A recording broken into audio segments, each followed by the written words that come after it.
Nothing is as destructive as irresponsibility.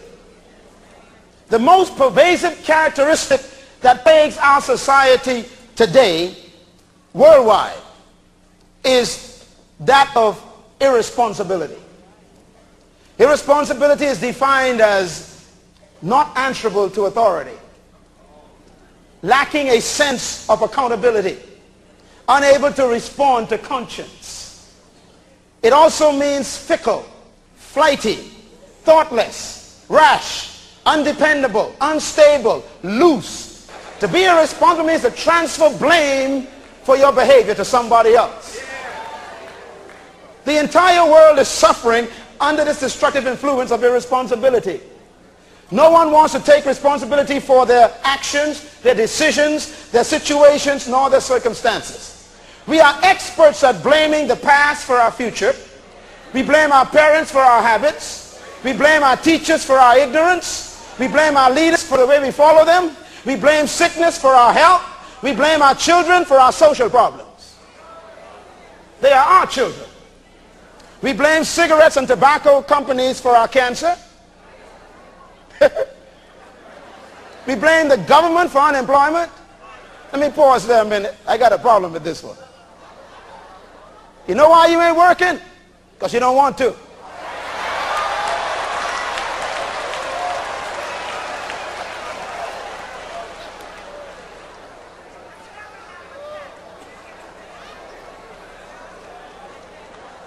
Nowhere in the Bible does the Bible ever state that the government's responsibility is to create employment.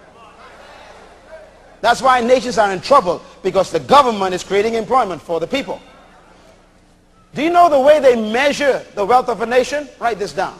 It's measured by 3 letters. GNP. Those of you who are economists know what I'm talking about. GNP. It means gross national product. Say it with me. Gross national product. That's how wealthy a nation is. Gross means total. National means the nation. And product is for productivity. That means the wealth of a nation is determined by how productive the whole nation is. Which means if you don't work, if you don't find ingenuity within yourself to be productive, then the whole nation is suffering from poverty. So you can't blame the government for your unemployment. You got a brain between your ear with 1 billion cells and you haven't used 10% yet. There's something you could do with your hands that you don't need the government to tell you.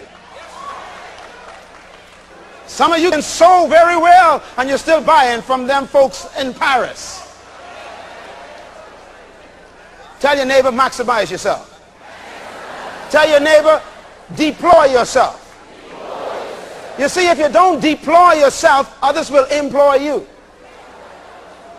And whoever employs you will determine how much you're worth by what they pay you. And I've decided years ago, no one can pay what I'm worth. So we blame the government for our unemployment. We blame alcohol for our drunkenness. We blame our wives for our waywardness. We blame our husbands for our depression. Oh, we blame, the black man blames the white man for his predicament, and the white man blames the black man for his predicament, and the poor blames the rich for their poverty. And we live in an irresponsible generation. We live in a generation who believes that life owes them something. A generation who refuses to take personal responsibility for their own decisions and actions. Irresponsibility is the abandonment of conscience and the ignorance of accountability. To violate stewardship is to be irresponsible. So the criminal blames society for his misbehavior. Isn't that amazing? I heard a case just yesterday. A guy killed another guy, and the court are having difficulty because the plea of the young man who shot the other young man was that the community brought him up in a certain way, that's why he shot him. Now friends, when we have transferred our behavior to the society we live in, we are in trouble.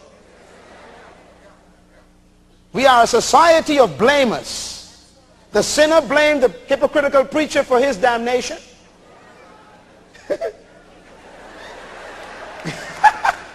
Think about that. Brother said, well, I ain't coming to church. Why? Them preachers ain't no good. Brother, go to church for yourself. Don't worry about them preachers.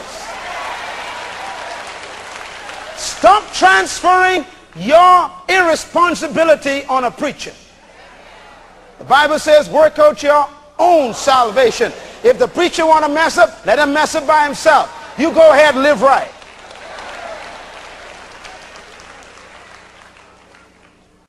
If you mismanage something, God will take it from you.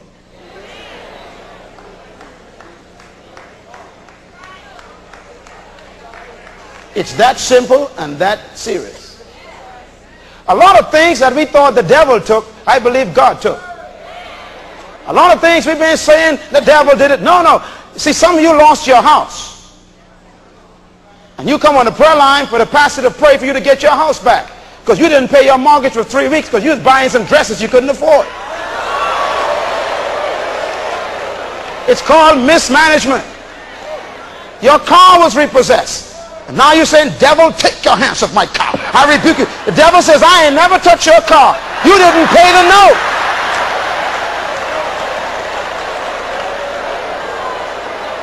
Come on, friends. I mean, here you are. You eating pork chop, lamb chop, dog chop, this chop, all these chops. You eating all this fat for 7 years, fat for 10 years, fat. Now your arteries are clogged up with the fat you ate. Now you're telling the devil, I rebuke you. Come out of me. No. Uh-oh. It's called irresponsible eating.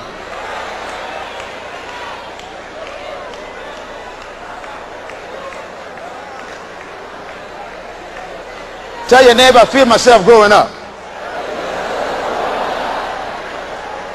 It's amazing how we transfer blame to Satan for our irresponsible behavior. You don't exercise? Well, I might as well touch it. And you eat more fat than you burn, so the fat stays with you.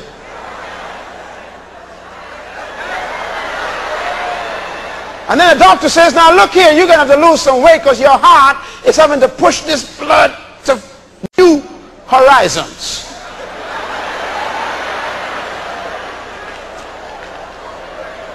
And we come on the prayer line, we say, pray for me, preacher.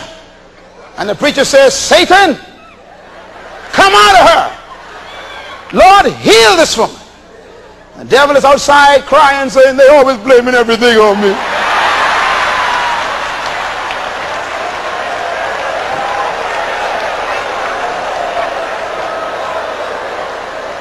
Irresponsibility. No.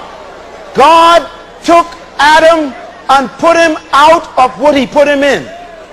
Let me say it again. God put Adam out of what he put him in. Why? Because he mismanaged it. You mismanage a ministry, God will put you out. You mismanage a house, God will put you out. You mismanage the car he blessed you with, he'll put you out. If you mismanage the home, he'll put you out. And not only will he put you out, he'll put a cherubim to make sure you don't get back. There are some things God is protecting from you because you are not responsible enough yet to handle it. Oh, you all hear me tonight. Some of you praying for things you can't manage. That's why you ain't got it yet. It ain't that God ain't hearing you, but you ain't qualified to manage it yet. Some of you praying for $1 million and can't manage it $1,000 salary yet. According to Jesus, this is the way God thinks. If you are faithful over a little, then he will make you rule over much. Write this down. Organize for what you're praying for. Organize for what you're praying for. Pray for what you know you can manage. Some folks praying for a spouse and can't manage their own body yet. Why you want to take on another body when your body's out of discipline? You think God's not blessing you with a spouse? God's protecting that person from you.